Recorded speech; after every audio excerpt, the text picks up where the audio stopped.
It is a very active scene here at this hour. We have multiple fire departments here. Where I am is right at the intersection of Jasper Street behind me. This is the Tuscarora Creek.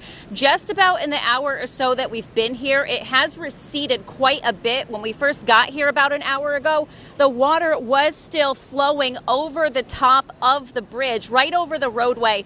They have been moving people back. I know they're very concerned about the bridge.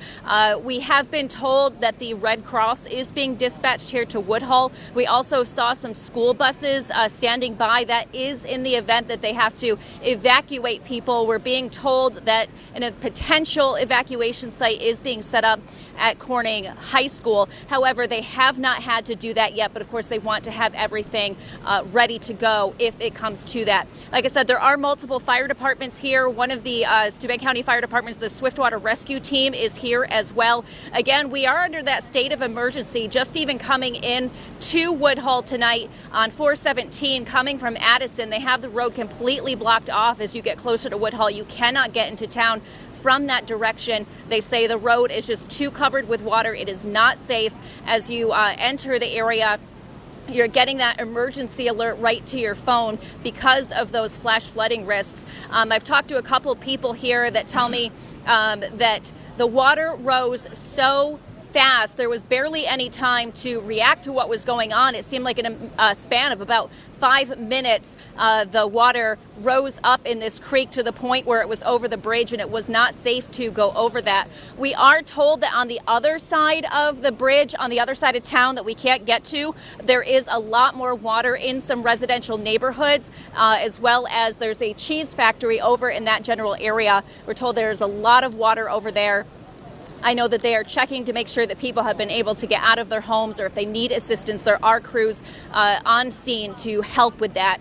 We're going to continue to monitor the situation here in Woodhull, but Joe, first we're going to send it back to you.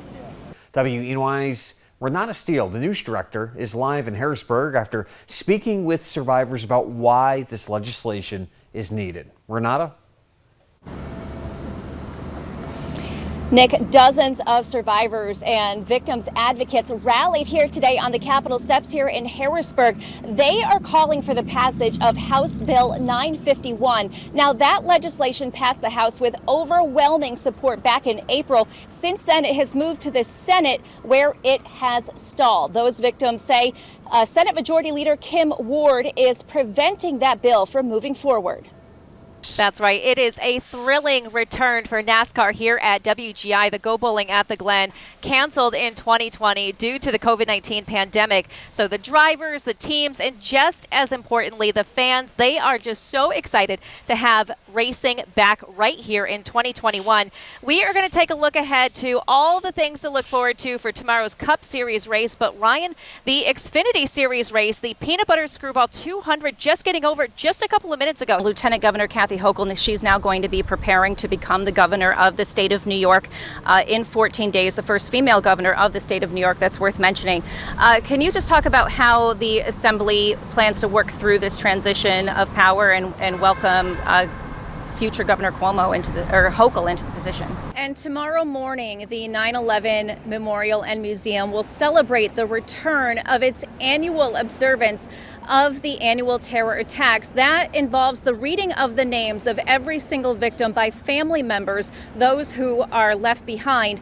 And that is a private event, and it is happening tomorrow. They tell me they are excited after they were unable to host that in 2020 due to the COVID-19 pandemic. In addition to the reading of the names, there will be several moments of silence observed. One for each moment a plane struck the North and South Tower, again when they fell, as well as moments corresponding with the attacks on the Pentagon and in Shanksville, Pennsylvania. So much of Steuben County not in the clear yet tonight. This is going to be a long night for a lot of people. We will continue to stay tuned and following this developing situation here in Woodhull overnight and into tomorrow morning on Good Morning Twin Tiers. But for now, reporting live in Woodhull, Renata Stiehl, Nick, back to you.